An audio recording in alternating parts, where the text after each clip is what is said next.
అందరికీ నమస్కారం. ఈరోజు కథ గణపతి. రచన తులసి భానుగారు.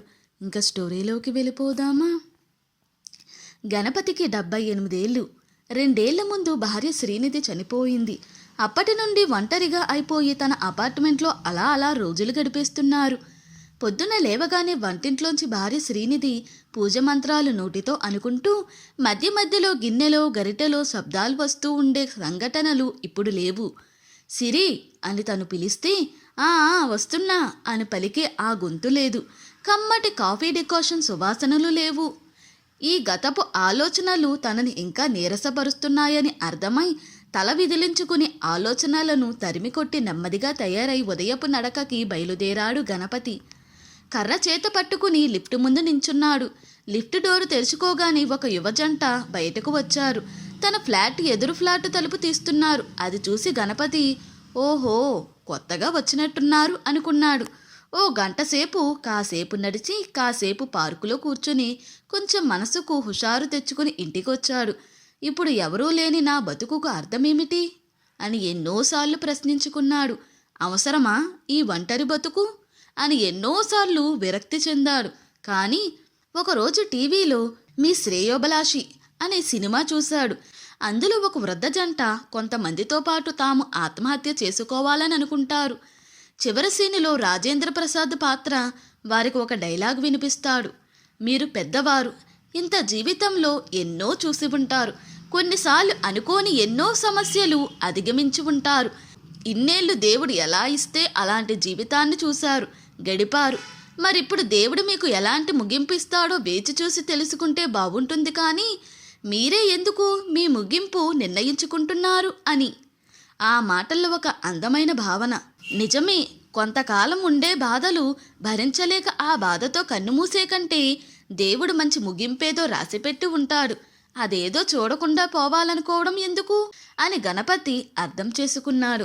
ఒక యోగిలా మనసుకు నచ్చ చెప్పుకుంటూ ఈ జీవనాటకంలో తన వంతు పాత్రను నడిపిస్తున్నాడు. మనిషిగా తన కనీస బాధ్యతతో తన కనీస కర్తవ్యంగా.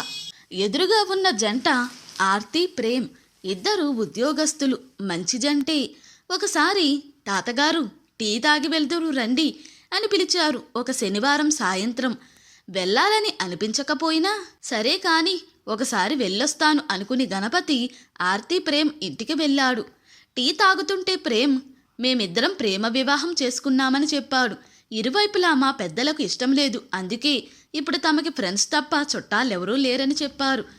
ఆర్తికి సరిగా వంటే రాదని ప్రేమ్ జోకులేస్తే ప్రేమ్కి కనీసం పుచ్చులు లేని వంకాయలు ఏరి తేవడం కూడా తెలియదని ఆర్తి ప్రేమ్ని ఆట పట్టించింది.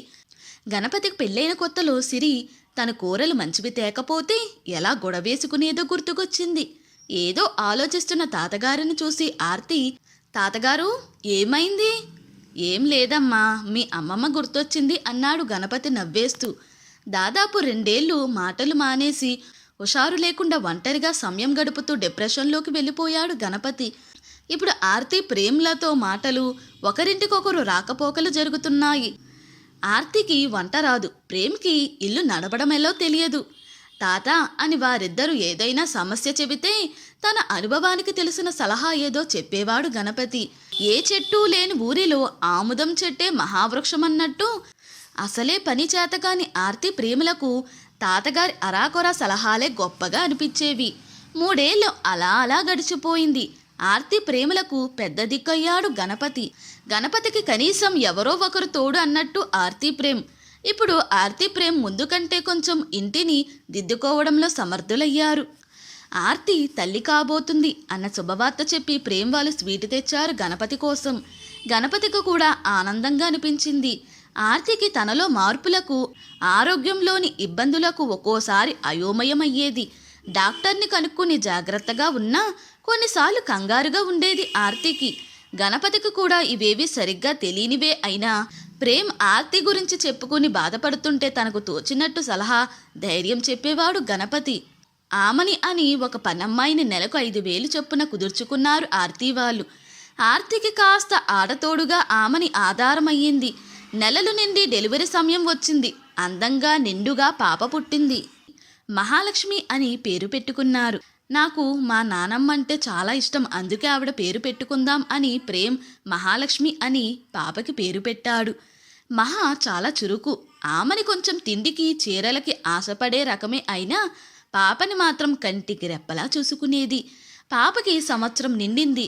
మొదటి పుట్టినరోజు బాగా గ్రాండ్గా చేశారు. గణపతి ఆర్తి ప్రేమల తాతగా పరిచయమైపోయాడు అందరికీ. ఒకప్పుడు సిరిలేని ఇల్లు మనసు బోసిపోయాయి గణపతికి. ఇప్పుడు ఆ లోటుని పూర్తిగా కాకపోయినా కొంతవరకు ఆర్తి ప్రేమ్ మహాలక్ష్మి భర్తీ చేశారు. మహాకి 2 ఏళ్లు దాటాయి. ఆడుతూ ఆడుతూ ఏ బొమ్మ ఎప్పుడు విరిగి ఓ చిన్న ముక్క బొమ్మలో ఉండిపోయిందో మరి. పాప అది నోట్లో పెట్టుకుంది.